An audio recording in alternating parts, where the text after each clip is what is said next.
ಇವತ್ತು 31ನೇ ಪುಣ್ಯಸ್ಮರಣೆ ಅಂಗವಾಗಿ ಸಾಮೂಹಿಕ ವಿವಾಹಗಳು, ಧಾರ್ಮಿಕ ಚಿಂತನಗೋಷ್ಠಿ, ನೂತನ ಹರಕೆಯ ಸಂಕಲ್ಪದ ತೇರು, ಶರಣಶ್ರೀ ಪ್ರಶಸ್ತಿ ಇಷ್ಟೆಲ್ಲ ಕಾರ್ಯಗಳನ್ನು ಶರಣರ ನೆನೆಯಲ್ಲಿ ನಡೀತಾ ಇದೆ. ಸಾಮೂಹಿಕ ವಿವಾಹಗಳು ಇಂದಿನ ದಿನಮಾನಕ್ಕೆ ಅವು ಬಡವರಿಗೆ, ನಿರ್ಗತಿಕರಿಗೆ ವರದಾನವಾಗಿವೆ. ಇಂತಹ ವೇದಿಕೆಯಲ್ಲಿ ದಾಂಪತ್ಯ ಜೀವನವನ್ನು ಸ್ವೀಕರಿಸುವ ಜೊತೆಗೆ ಸಂಸ್ಕಾರ, ಸಂಸ್ಕೃತಿ ನೀಡುವಂಥ ಕಾರ್ಯವಾಗ್ತದೆ. ಶ್ರೀ ಕ್ಷೇತ್ರದಲ್ಲಿ ಸುಮಾರು LKGಯಿಂದ ಹಿಡಿದು PVCವರೆಗೆ, ITIವರೆಗೆ ಶಿಕ್ಷಣ ನೀಡುವಂಥ ಕಾರ್ಯ ಗ್ರಾಮೀಣ ಪ್ರದೇಶದಲ್ಲಿ ಆಗಿದೆ. ಸುಮಾರು 1200 ಮಕ್ಕಳು ನಮ್ಮ ಸಂಸ್ಥೆಯಲ್ಲಿ ಅಧ್ಯಯನವನ್ನು ಮಾಡ್ತಾರೆ. ಸುಮಾರು 500ರಿಂದ 600 ಮಕ್ಕಳು ಉಚಿತ ಪ್ರಸಾದ ನಿಲಯದಲ್ಲಿ ಆಶ್ರಯವನ್ನು ಪಡೆದುಕೊಂಡು ವಿದ್ಯಾರ್ಜನೆಯನ್ನು ಮಾಡ್ತಾರೆ.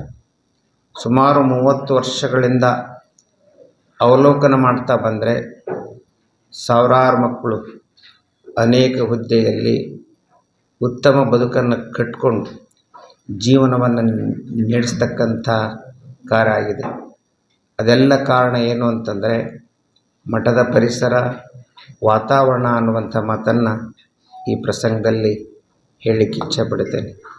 ಹುಬ್ಬಳ್ಳಿಯಲ್ಲಿ ಶರಣರ ಅಂಧರ ಕಲ್ಯಾಣಾಶ್ರಮ ಅನ್ನುವಂಥ ಸಂಸ್ಥೆ ಇದೆ.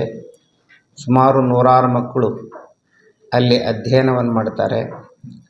ಅವರು ಉಚಿತವಾಗಿರ್ತಕ್ಕಂಥ ಪ್ರಸಾದ, ಸಂಗೀತ ಮತ್ತು ಬೇರೆ ಬೇರೆ ಕಾಲೇಜಿನಲ್ಲಿ ಅಧ್ಯಯನವನ್ನು ಮಾಡ್ತೀವಿ ಅನ್ನುವಂಥ ಅಪೇಕ್ಷೆ ಪಟ್ಟಿರ್ತಕ್ಕಂಥ ಮಕ್ಕಳಿಗೆ ಅಲ್ಲಿ ಕೂಡ ಫೀಸನ್ನು ಭರಿಸಿ ಆ ಮಕ್ಕಳಿಗೆ ಉಚಿತವಾಗಿರ್ತಕ್ಕಂಥ ಎಲ್ಲ ವ್ಯವಸ್ಥೆ ಆಗ್ತದೆ ಅನ್ನುವಂಥ ಮಾತನ್ನು ಈ ಪ್ರಸಂಗ ಹೇಳಲಿಕ್ಕೆ ಇಚ್ಛೆಪಡ್ತೇನೆ. ಸುಮಾರು ಲಕ್ಷಾಂತರ ಜನ ಸೇರ್ತಾರೆ.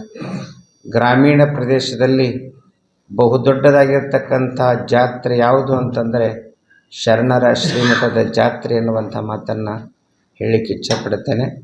ಆ ಲಕ್ಷಾಂತರ ಭಕ್ತರಿಗೆ ಮಹಾಪ್ರಸಾದ ಏನೆಲ್ಲ ವ್ಯವಸ್ಥೆಯನ್ನು ನಮ್ಮ ಶ್ರೀಮಠದ ಭಕ್ತರು, ಹಿರಿಯರು ಎಲ್ಲ ವ್ಯವಸ್ಥೆಯನ್ನು ಮಾಡಿದ್ದಾರೆ ಎನ್ನುವಂಥ ಮಾತನ್ನು ಹೇಳ್ತಾ, ಇವತ್ತು ಶರಣಶ್ರೀ ಪ್ರಶಸ್ತಿಯನ್ನು ನೀಡ್ತಾ ಇದ್ದೇವೆ.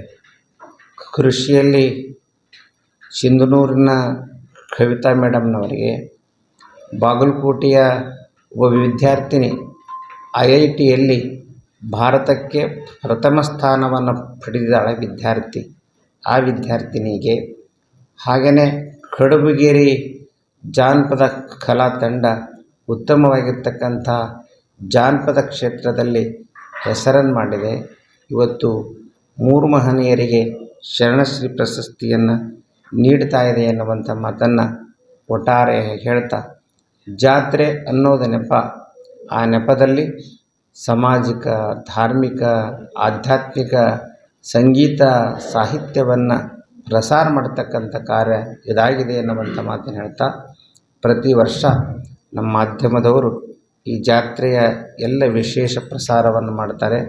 ಆ ಮಾಧ್ಯಮಕ್ಕೆ, ಮಾಧ್ಯಮದ ಬಂಧುಗಳಿಗೆ ಇವತ್ತು ನಮ್ಮ ಶ್ರೀಮಠ ಸದಾಕಾಲ ಅಭಿನಂದಿಸ್ತದೆ ಅನ್ನುವಂಥ ಮಾತನ್ನು ಹೇಳಿ ನನ್ನೆರಡು ಮಾತು